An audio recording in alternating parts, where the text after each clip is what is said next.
Allahmu ya Rohul Kudus. Terima kasih ya Aba ya Bapa.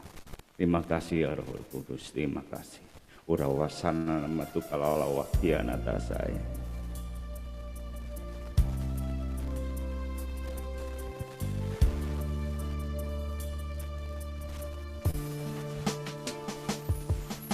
Ku masuk ruang Maha Kudus dengan darah anak domba. Ku masuk dengan hati tulus menyembah yang Maha Kuasa. Ku masuk ruang Maha Kudus dengan darah anak domba. Amin Tuhan. Ku masuk dengan hati tulus menyembah yang Maha Kuasa. Ku menyembahmu,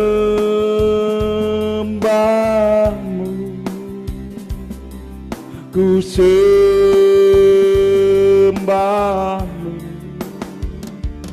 ku menyembahmu,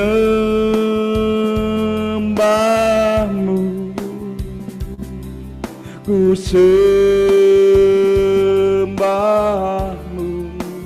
sebab namamu kudus,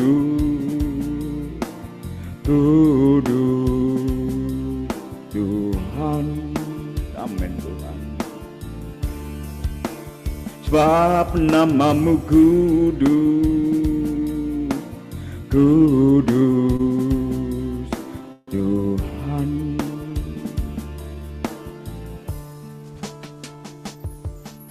Ku masuk ruang Maha Kudus dengan darah anak domba. Ku masuk dengan hati tulus menyembah yang Maha Kuasa. Ku menyembahmu,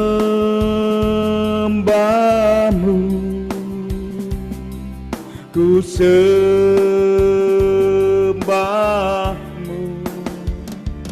ku menyembahmu,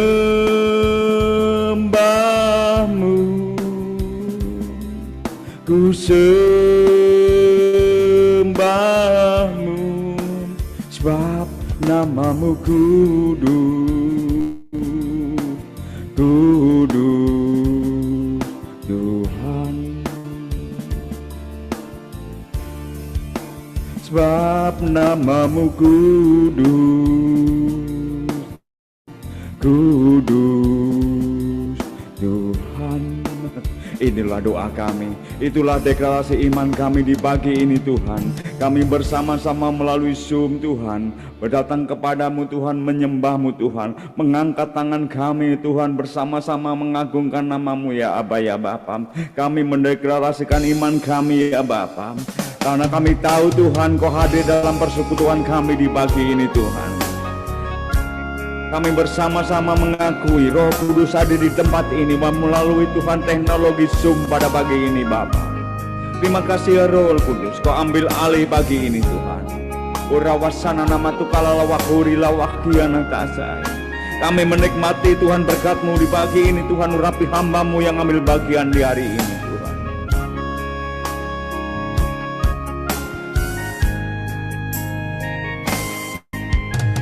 Roh Kudus, Kau hadir di sini.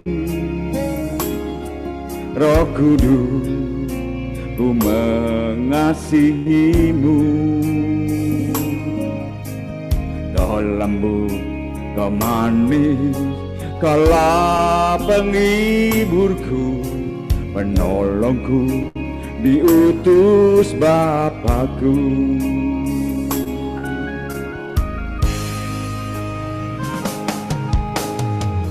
Kudus, Kau hadir di sini. Roh Kudus, Ku mengasihi-Mu.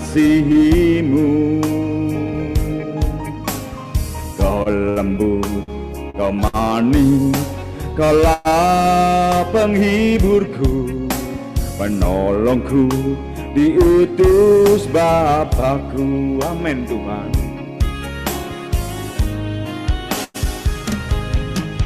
Ku buka hati untuk Roh-Mu Tuhan,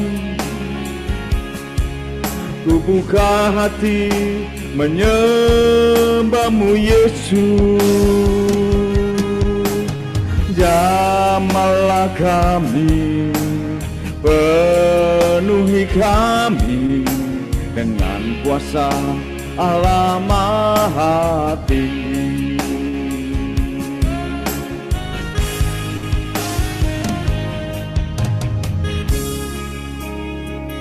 Roh Kudus, Engkau ambil alih ibadah kami di pagi ini, Bang. Mungkin teknologi yang kami gunakan ada hal-hal yang tidak berkenan, tetapi pagi ini Tuhan, kami mengangkat tangan kami, Tuhan. Kami mengucap syukur apa yang terjadi pagi ini, Tuhan. Internet yang lemah atau tidak terganggu, kami tidak mau Tuhan terhalang, tetapi kami pagi ini bersama-sama Tuhan mengandalkan Roh Kudus. Roh Kudus, Kau hadir di sini, Kau hadir di tempat ini Bapa. Roh Kudus, ku mengasihi-Mu. Kau lembut, Kau manis, Kaulah penghiburku, penolongku, diutus Bapakku.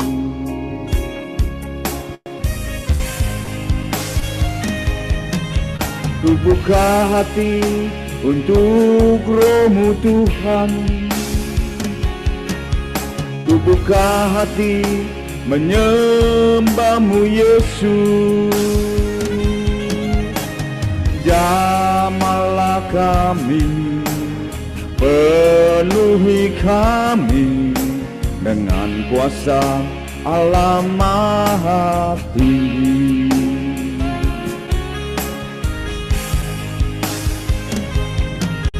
Ku buka hati untuk Roh-Mu Tuhan,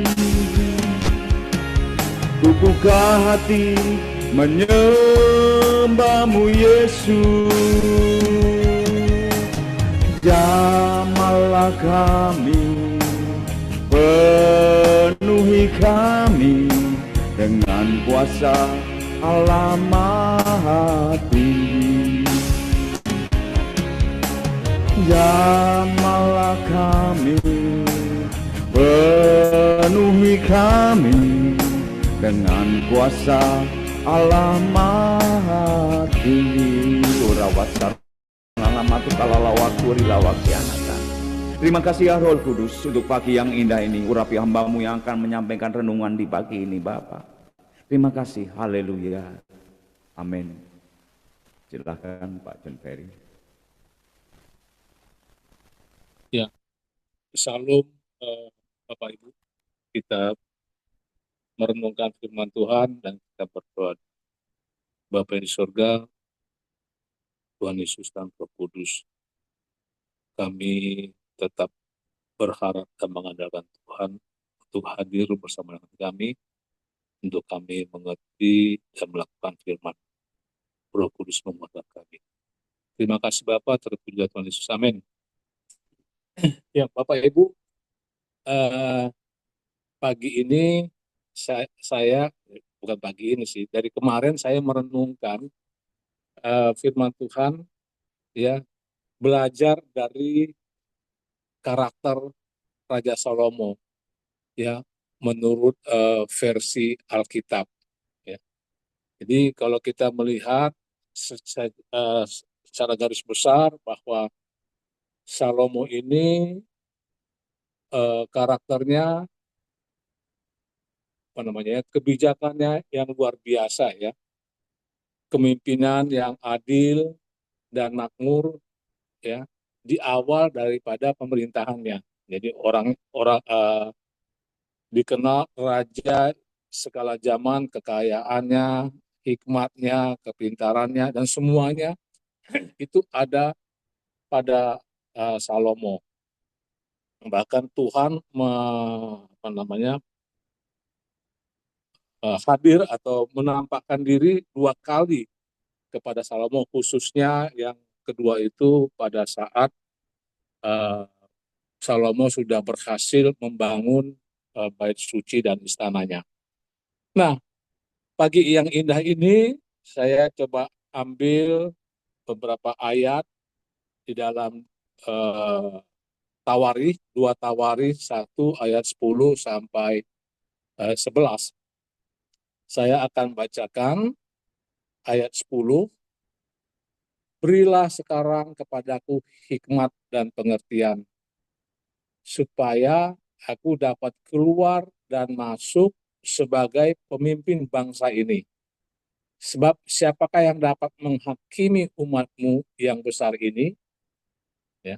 Nah, ayat yang 11, berfirmanlah Allah kepada Salomo, oleh karena itu, oleh karena itu yang kau ingini, dan engkau tidak meminta kekayaan, harta benda, kemuliaan, atau nyawa pembencimu, dan juga tidak meminta umur panjang.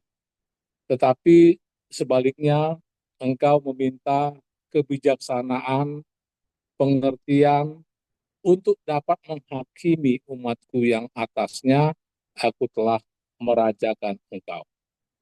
Nah, ini satu kisah yang kita sering baca, ya, sering renungkan, ya, tentang permintaan Salomo kepada Tuhan, ya. Nah, ini juga mengkoreksi kehidupan saya secara pribadi, ya. Kalau misalkan doa itu setelah dihitung-hitung lebih banyak memang doa itu untuk kepentingan diri sendiri. Nah, itu yang terkoreksi, ya. Sehingga kalau Salomo ini sangat berbeda.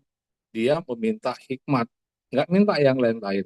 Ternyata hikmat diberikan dan yang lain-lain ditambahkan Tuhan. Oke, nah kemudian itu tentang hikmat Salomo. Kita juga baca di 2 Tawarikh 9 tentang pengakuan Ratu Negeri Seba. Ya. 2 Tawarikh 9 ayat yang ketiga, ketika Ratu Negeri Seba melihat hikmat Salomo dan rumah yang telah didirikannya, ayat 4, makanan di mejanya, ya, cara duduk pegawai-pegawainya, cara pelayanan pelayanan melayani dan berpakaian, juru-juru minumnya dan pakaian mereka, dan korban bakaran yang biasa dipersembahkan di rumah Tuhan, maka tercenganglah ratu itu. Jadi ratu itu melihat bukan hanya dalam diri Salomo, tetapi juga dalam lingkungannya, ya, termasuk pegawai-pegawainya, cara berpakaian, cara melayani, ya, dan seterusnya. Nah, ayat yang kelima, dan ia berkata kepada raja, benar juga kabar yang kudengar di negeriku tentang engkau, tentang tentang hikmatmu, ya. Dan ayat yang keenam, tetapi aku tidak percaya perkataan-perkataan mereka sampai aku datang melihatnya dengan mataku sendiri. Sungguh, setengah dari hikmatmu yang besar itu belum diberitahukan kepadaku, bahwa engkau melebihi kabar yang kudengar. Jadi cerita di negerinya Berseba itu bahwa Salomo sudah dikenal, ya, sudah tersiar tentang hikmatnya, tentang kekayaan, dan semuanya sudah tersiar. Tetapi yang didengarkan oleh Ratu Negeri Seba hanya sebagian, ya, sebagian tentang hikmatnya. Nah, kemudian di dalam perenungan ini muncul pertanyaan, ya, siapa sebenarnya pemilik hikmat? Nah, ini yang muncul, ya. Hikmat tidak bisa dipelajari, ya. Hikmat eh, tidak bisa ditemukan. Hikmat itu adalah milik Tuhan, ya. Jadi dari bacaan ini kita memahami bahwa yang hikmat itu adalah Tuhan Yesus. Dalam perjanjian lama disebut YHWH atau apa ya, Yahweh gitu ya. Nah, kalau misalkan hikmat itu adalah yang pemiliknya Tuhan, maka memang ya kita meminta kepada Tuhan ya supaya diberikan hikmat. Nah, itulah yang diminta oleh Salomo. Ya, jadi sebenarnya kalau saya renungkan lebih dalam, permintaan Salomo ini adalah permintaan yang paling besar, ya, yang paling besar. Kalau harta, kalau kekayaan, ya, secara manusiawi itu bisa dikerjakan, bisa diusahakan. Orang yang tidak mengenal Tuhan banyak kok yang kaya, ya. Sekarang kejadian di Pulau Sumatera, ya, orang-orang yang gampang mengambil apa namanya kayu-kayu yang besar sehingga gunungnya gundul. Nah, itu juga usaha yang dilakukan oleh manusia yang nggak mengenal Tuhan juga mungkin, gitu ya. Nah, jadi setelah saya dalami, ternyata Salomo itu hebat. Yang dia minta itu adalah yang paling besar. Yang paling besar itu datangnya dari Tuhan, yaitu berupa hikmat. Nah, Kolose 1 ayat 9, sebab itu sejak waktu kami mendengarnya, kami tiada berhenti-henti berdoa untuk kamu, ya. Kami meminta supaya kamu menerima segala hikmat dan pengertian yang benar untuk mengetahui kehendak Tuhan yang sempurna. Jadi hikmat itu adalah pengertian yang benar untuk mengetahui kehendak Tuhan yang sempurna. Jadi saya menemukan bahwa permintaan Salomo ini strategis sekali, ya, dan dahsyat. Ya, yang dia minta itu adalah apa yang Tuhan punya diberikan. Ya, kalau harta itu bisa dicari, tetapi kenyataannya bahwa Tuhan juga memberikan atau melengkapi semuanya, ya, disediakan oleh Tuhan. Nah, Yakobus 1 ayat 5, tetapi apabila di antara kamu ada yang kekurangan hikmat, hendaklah ia memintakannya kepada Allah, yang memberikan kepada semua orang dengan murah hati dan dengan tidak membangkit-bangkit, maka hal itu akan diberikan kepadanya. Nah, jadi sekarang ya kita coba sedikit ya, mengulik tentang karakter Salomo menurut Alkitab. Ya, karakter Raja Salomo dalam Alkitab sangat kompleks. Dia digambarkan sebagai raja yang bijaksana dan adil, ya. Jadi bijaksana dan adil. Namun juga jatuh karena keserakahan dan ketidaksetiaan spiritual, ya. Jadi jatuhnya Salomo sebagai bagaimana dikatakan karena keserakahan dan ketidakadilan, bukan ketidaksetiaan, ya, ketidaksetiaan kepada Tuhan. Awalnya ia adalah raja yang penuh hikmat, eh, membangun bait suci karena bapaknya tidak bisa membangun bait suci. Nah, kemudian anaknya itu Salomo yang diminta atau dipercayakan untuk membangun bait suci. Kemudian Salomo juga membawa kemakmuran dan memerintah dengan adil. Namun kesalahan di akhir masa pemerintahannya adalah menikahi banyak wanita asing yang membawanya menyembah dewa-dewa lain.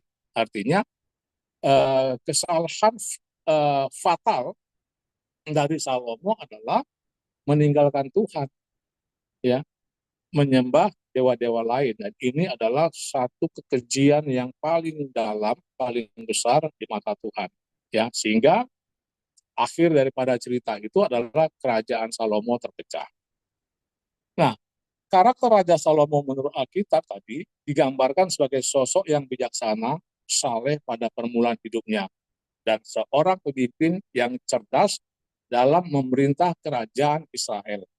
Ia dikenal paling bijaksana karena permohonannya kepada Allah untuk diberikan hikmat dalam memimpin rakyatnya. Jadi bukan kekayaan atau umur panjang seperti yang tadi yang kita bahas. Nah, cerita yang melegenda di dalam Salomo adalah cerita tentang eh, namanya ibu dua orang ibu ya, dua orang ibu. Nah, Salomo masih waktu itu masih usianya belasan tahun ketika menjadi raja. Saya lupa berapa belas tahun gitu, tapi yang jelas masih sangat muda.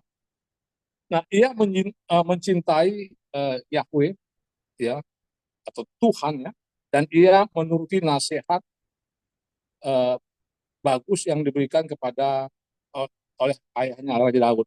Ya. Nah, kalau saya sedikit eh, menyinggung tentang Yahweh, Yahweh itu adalah nama pribadi, ya, Elohim, Allah yang Maha Kuat, Pencipta, serta Adonai, ya, El Shaddai yang Maha Kuat, kemudian apalagi sifatnya ya, Tuhan yang menyediakan, Yehova Jireh, ya, atau Yehova Rafa menyembuhkan, dan banyak sekali gelarnya. Nah, saya kembali tadi tentang dua orang ibu.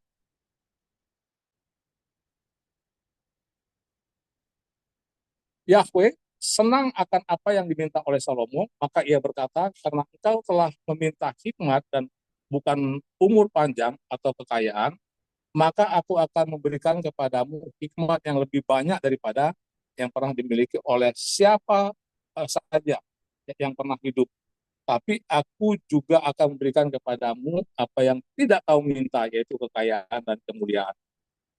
Nah, kemudian tidak lama ada dua wanita datang kepada Salomo, ya, mereka mengalami kesulitan yang sukar, ya, atau keributan. Wanita ini tinggal dalam rumah yang sama. Jadi seorang dari keduanya menjelaskan, aku melahirkan anak laki-laki dan 2 hari kemudian ia juga melahirkan. Jadi saya sebut aja wanita A melahirkan anak laki, kemudian wanita B melahirkan juga anak laki 2 hari kemudian.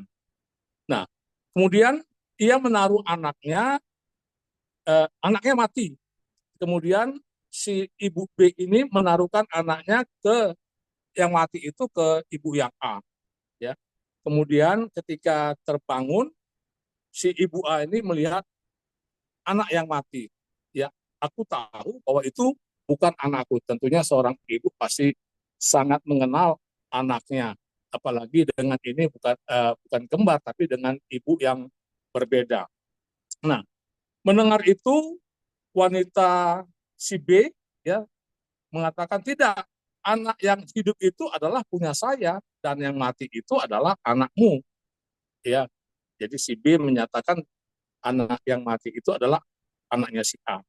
Nah, wanita yang pertama atau si A, tidak, anak yang mati itu kau punya dan yang hidup itu aku punya. Begitulah kedua wanita itu bertengkar,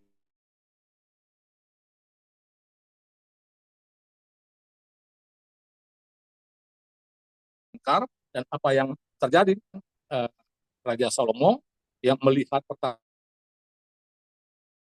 itu, dia mengambil pedang. Nah, ketika pedang itu sudah ada, dia berkata, ya, penggalah bayi yang hidup ini menjadi dua. Nah, ini satu kisah yang melegenda. Dan itu, nah, mendengar itu, ya, ibu yang si A ini teriak, ya, jangan, mohon jangan dibunuh bayi itu, berikanlah kepada wanita si B ini. Tapi wanita yang wanita si B ini mengatakan, penggal saja raja, ya. Nah, jadi yang Salomo bisa melihat, akhirnya Salomo berbicara, jangan bunuh anak itu, berikanlah kepada wanita yang pertama, wanita yang si A, dialah ibunya yang sebenarnya. Nah, Salomo tahu hal ini sebab ibu yang sebenarnya mencintai bayi itu, ya, sampai rela untuk memberikan bayi itu kepada si B, padahal itu anaknya. Nah, karena cintanya itu, maka dia berikan kepada uh, si B, dan akhirnya Salomo memutuskan, tidak, inilah ibu yang benar, adalah ibu yang si A. Nah, itu salah satu contoh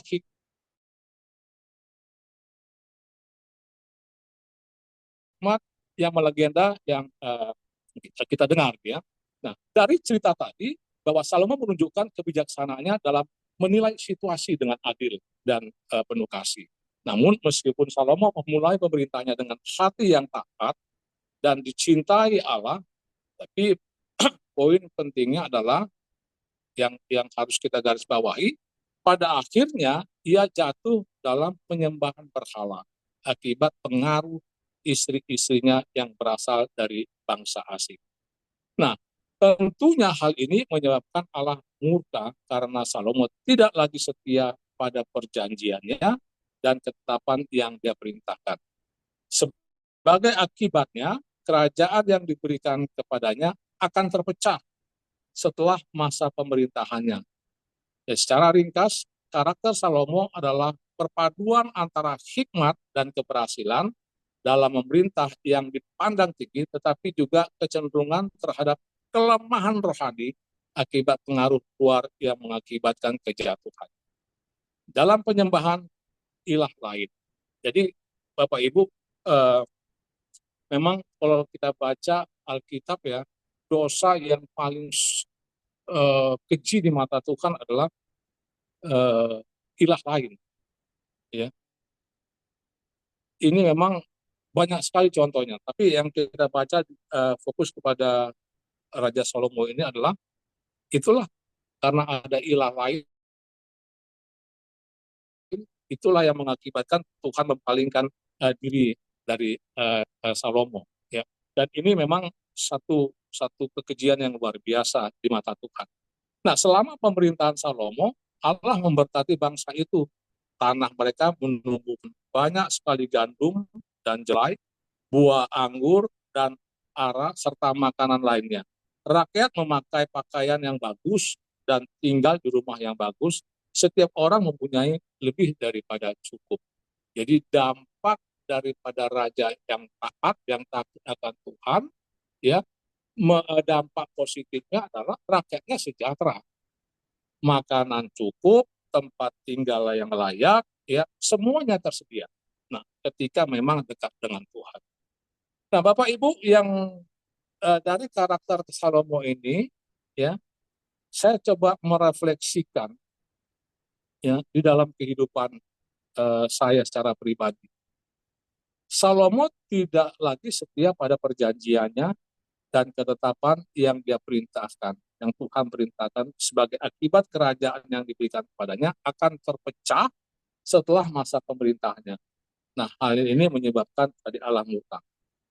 Nah, bagaimana dengan kehidupan saya, kehidupan kita? Apakah ada dosa yang menyebabkan Allah murka? Nah, poinnya itu yang menjadi refleksi saya adalah, ya, apakah ada dosa yang menyebabkan Allah murka? Ya, kenapa tadi kan dikatakan bahwa rakyat itu ikut Tuhan, rakyatnya sejahtera. Pertaniannya, tanahnya menumbuhkan hasil yang bagus, ya. Dalam hal ini di sini ceritakan gandum dan jelai, ya, buah anggur, buah ara, semuanya hasilnya bagus. Rakyat memiliki penampilan yang bagus, pakaian yang bagus, tinggal di rumah yang bagus. Nah, tetapi ketika ada dosa, ya, dosa yang menyembah Allah, dosa yang ada ilah lain, ya, maka Allah murka. Nah, ketika Allah murka, maka apapun yang kita kerjakan hasil tidak begitu mendatangkan hasil yang bagus. Bahkan ya bisa terseok, bahasa lainnya apa? Terseok-seok gitu ya. Kok pekerjaanku nggak berhasil, kok bisnisku menjadi begini dan seterusnya dan seterusnya. Nah, itulah yang saya coba renungkan. Ya, eh, saya yakin dan percaya bahwa eh, kehidupan saya sehari-hari, ya, itu yang perlu dikoreksi, ya, perlu di apa namanya, dilihat lagi, ya. Tapi poin yang paling penting, paling sentral adalah, ya, apakah saya menduakan Tuhan. Kalau menduakan Tuhan itu kan banyak, bukan bukan saya misalkan tidak percaya dengan Tuhan, eh, pandangan saya bukan itu.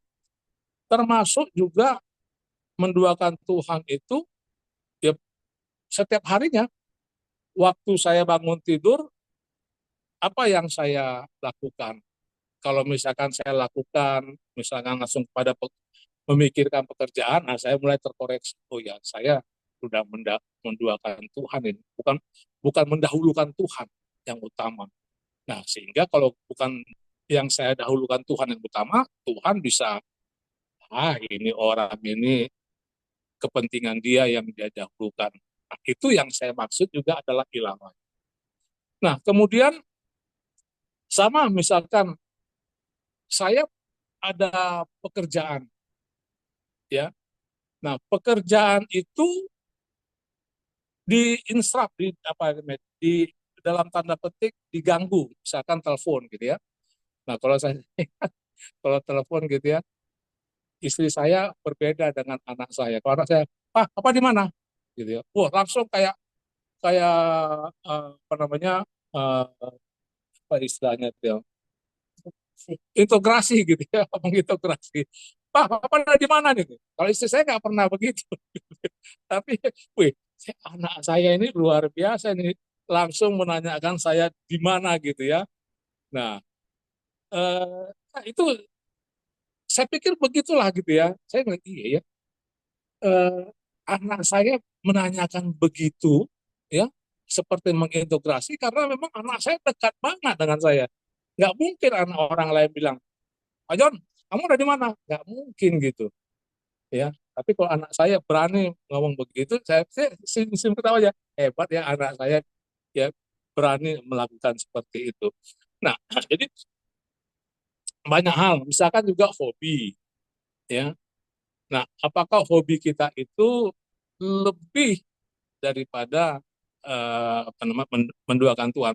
Banyak contoh-contoh, mungkin setiap kita punya contoh-contoh yang lain. Nah, kalau memang sudah ketemu poin-poin yang mengakibatkan kita tidak taat dengan Tuhan, maka langkah yang paling baik adalah kembali, ya, minta ampun dan masuk dalam track atau realnya Tuhan, sehingga damai sejahtera sukacita, ya, hal-hal yang lain ditambahkan Tuhan kepada kita dalam kehidupan kita. Nah, khususnya saya, ya, yang sudah, kalau saya bilang, saya ya memang harus mengakui tidak seperti dulu lagi, ya, bekerja kadang-kadang udah sering, ini apa yang saya kerjakan, apa tadi yang saya, nah, lupanya udah mulai kelihatan gitu ya. Nah, tentunya dalam usia-usia seperti ini memang ya lebih banyak eh, mengerti mengenal Tuhan lebih banyak daripada sebelumnya, dan tidak ada alasan untuk tidak berubah, ya. Semuanya itu karena kemuliaan Tuhan, diberikan kesempatan. Yang penting, ya, jangan ada ilah lain di hadapan Tuhan, dan itu mengakibatkan Tuhan murka. Kalau Tuhan murka, maka sudah pasti yang datang melekat kepada kita adalah kesusahan.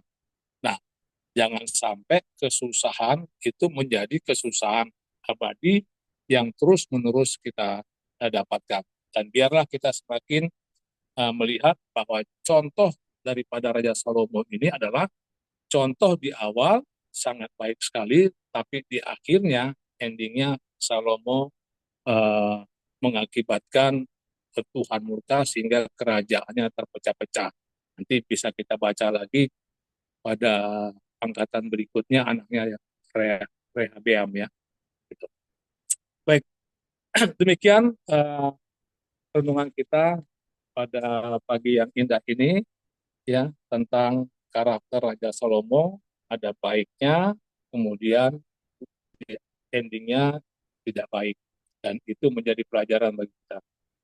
Kita berdoa. Terima kasih Bapak, kiranya kami semakin terus melekat kepada Tuhan dalam kehidupan kami, dan sehingga kami juga hari lepas hari semakin serupa dengan Kristus dan nama Tuhan dipermuliakan. Berikanlah kami kekuatan baru setiap saat. Berikanlah kami kesehatan, berikanlah kami hikmat, sebagaimana Tuhan punya di dalam uh, itu mengalir kepada kami, sehingga kami menjadi berkat bagi banyak orang. Dalam nama Tuhan Yesus berdoa. Amin.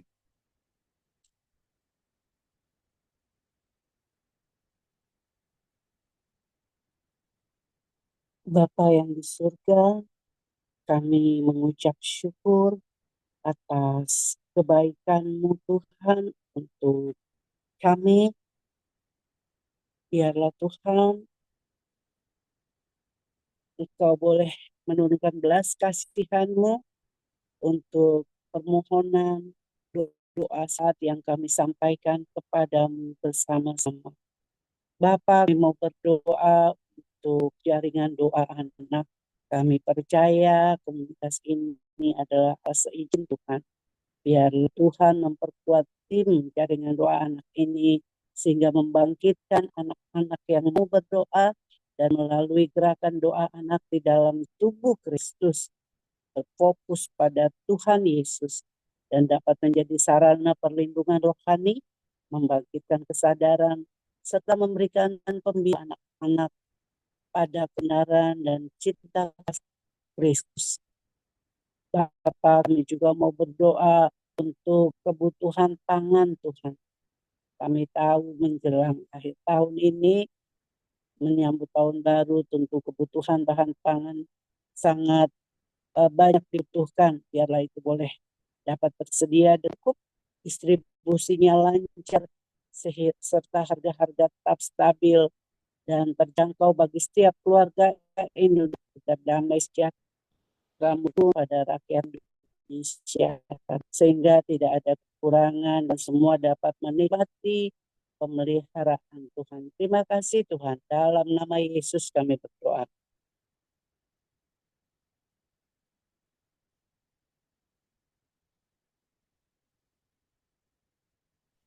Tuhan, kami juga membersatu hati ya Tuhan.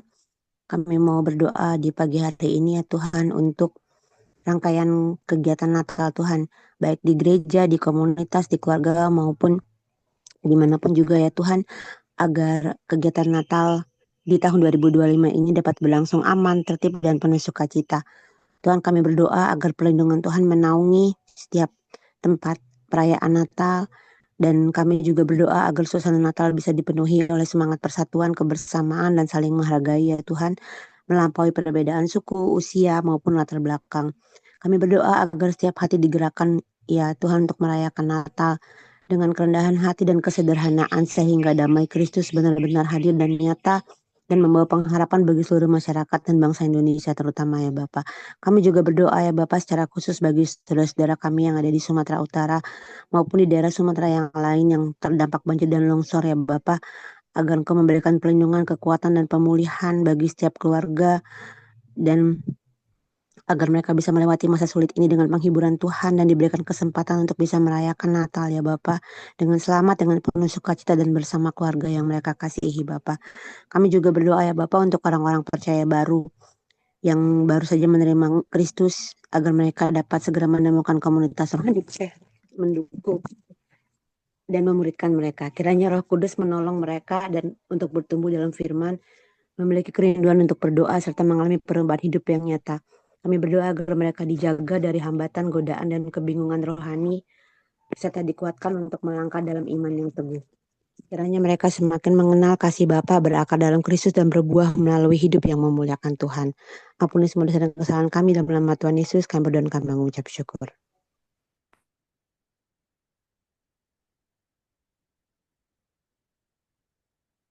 Silakan Pak John.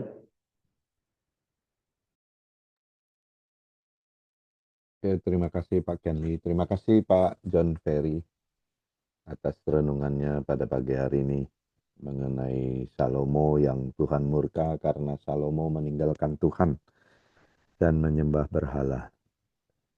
Berhala sesungguhnya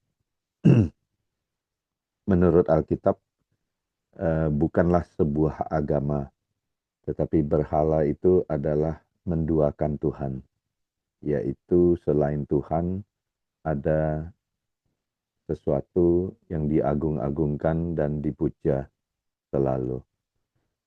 Tuhan marah terhadap Salomo bukan karena ia banyak harta, ia kaya, bahkan banyak istri. Bukan itu saja yang Tuhan marah, tetapi Tuhan marah karena orang yang biasanya banyak harta pasti menyimpang. Makanya ia memperistri sampai ke mana-mana dan menjadi penyembah berhala.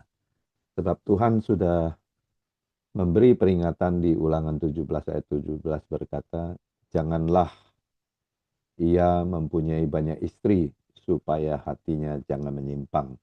Dan janganlah ia mempunyai sangat banyak emas dan perak. Jadi semua yang berlebihan itu pasti menyimpang. Makanya sering sekali saya mengingatkan kepada hamba-hamba Tuhan, apalagi hamba Tuhan yang menjadi gembala. Gereja sudah besar, harta sudah banyak. Jangan lupa, banyak sekali hamba Tuhan sudah sibuk dengan berkat-berkatnya dan lupa jemaatnya digembalakan. Itu sama dengan lupa dengan Tuhan secara tidak langsung. Saya tidak memvonis Tuhan akan marah, tetapi waktunya Tuhan kita tidak tahu. Makanya setiap hamba Tuhan yang melayani Tuhan, ingatlah keseimbangan itu penting, yaitu mengutamakan Tuhan. Yang lain boleh banyak, tapi tidak boleh lebih banyak daripada mendekatkan diri kepada Tuhan. Nah, saudara kasih dalam Tuhan, pagi hari ini kita dicerahkan, diingatkan kembali supaya kita lebih mendekat lagi kepada Tuhan. Mungkin akhir-akhir ini kita jauh daripada Tuhan, tapi kita tidak sadar. Tetapi hari ini kita disadarkan bahwa tidak ada negosiasi. Nomor satu adalah Tuhan. Terima kasih Pak John Ferry, terima kasih Pak Wid sudah take over untuk jadi WL pada pagi hari ini. Pastor Darius, nanti selesai Zoom kita coba setting ya sama Pak Kianli. Siap Pak John. Karena itu salah setting bukan signal. Terima kasih, silakan Pak Kianli. Oke, makasih Pak John. Shalom semua. Pagi, makasih buat yang melayani Pak Wid, Pak John Ferry, Bu Flora dan Ibu Rona. Ya, apakah ada yang